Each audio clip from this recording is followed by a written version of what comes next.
Welcome back to Bible in a Year. We're in week 13. We're going to start in Judges 9. We're going to go through that book to the book of Ruth, to the first few chapters of 1 Samuel. We're going to cover in all of this Israel's continual spiral downfall in idolatry and bad leadership. We're going to get through the book of Ruth and the beginning of the prophetic era with Samuel.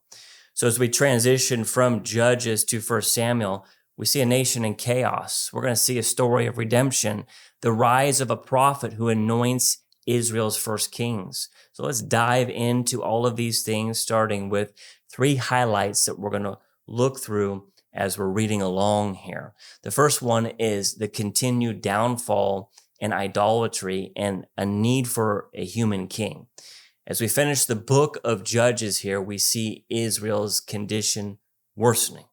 Idolatry, immorality, lawlessness, they take over. And the book ends with the repeated statement, in those days, there was no king in Israel.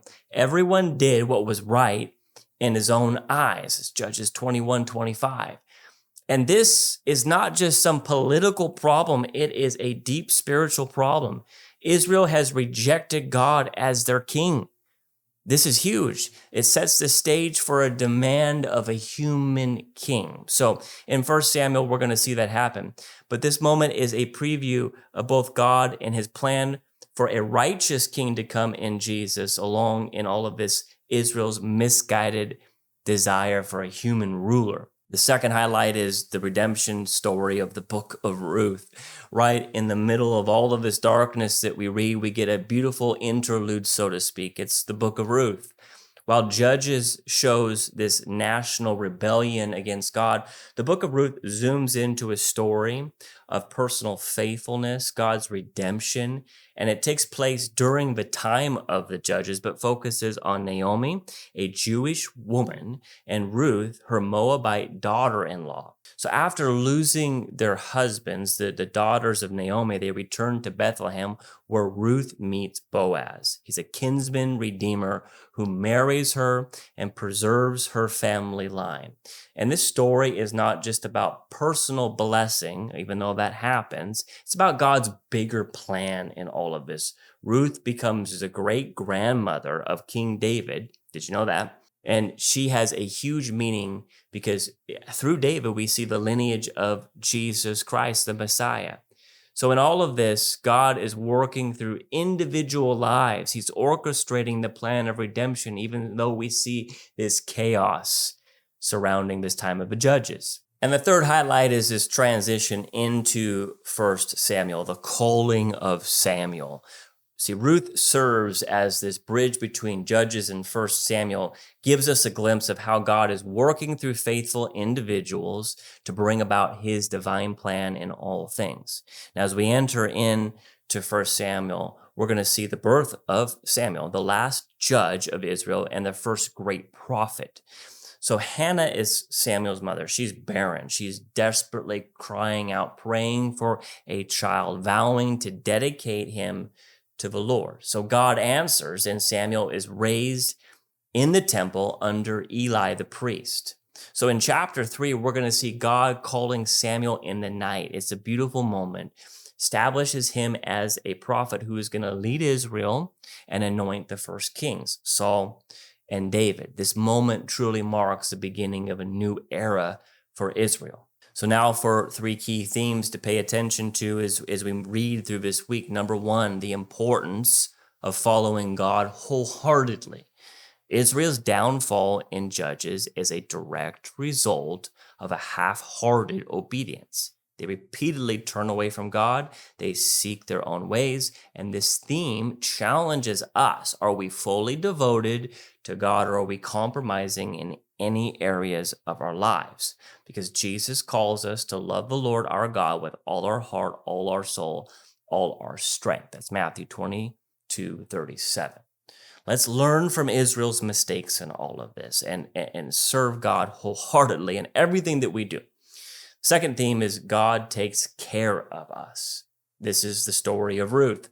Her story is an incredible reminder that God provides even when we don't see it. See, Ruth is a Moabite. She's an outsider. She has no claim to God's promises, yet he guides her to Boaz, who becomes her redeemer. This points us to Jesus, our ultimate redeemer, who takes us outsiders, sinners, and brings us into his holy family. So even when life seems uncertain, God is working behind the scenes for our good. And the third theme that we can pay attention to is trusting in God. Hannah's prayer is an example of this. Her story teaches us how to bring the burdens we have before God. She pours out her heart. She's in desperate prayer, trusting that God hears her. So when he answers, she follows through on her vow. That's so important, dedicating Samuel to serve God. So her faith challenges us. Are we willing to trust God completely, even when the outcome seems uncertain in our life? Now let's dive into a supernatural worldview thought. A fascinating tradition from Jewish historical texts tells us that Orpah, who is Ruth's sister-in-law, became the mother of Goliath and his brothers. And while this is not in the Bible itself, it does fit into a larger biblical theme that I want to touch on here, the ongoing conflict between the seed of the woman, Eve, which is the lineage leading to Jesus, and the seed of the serpent that comes from the incursion of the fallen angels set to disrupt and stop this messianic lineage. So as we consider this, it means that while Ruth's lineage led to King David and ultimately to Jesus, Orpah's lineage produced Goliath, the Philistine giant who would be later defeated by David. This is a contrast, and it highlights a deeper spiritual battle that unfolds in the large biblical narrative text here, the battle between God's chosen people and the forces that oppose him. This also gives us a chance to remind ourselves of the Genesis 3:15 prophecy, where God declared that the offspring of Eve, this woman, would crush the serpent's head. This story of Ruth and Orpah, one leading to the Messiah, one leading to the enemy of Israel. It illustrates that history is not just a series of random events. It's all a spiritual war. It all has eternal consequences. And in the end, we know that Jesus, the true seed of the woman, is who gives us the ultimate victory.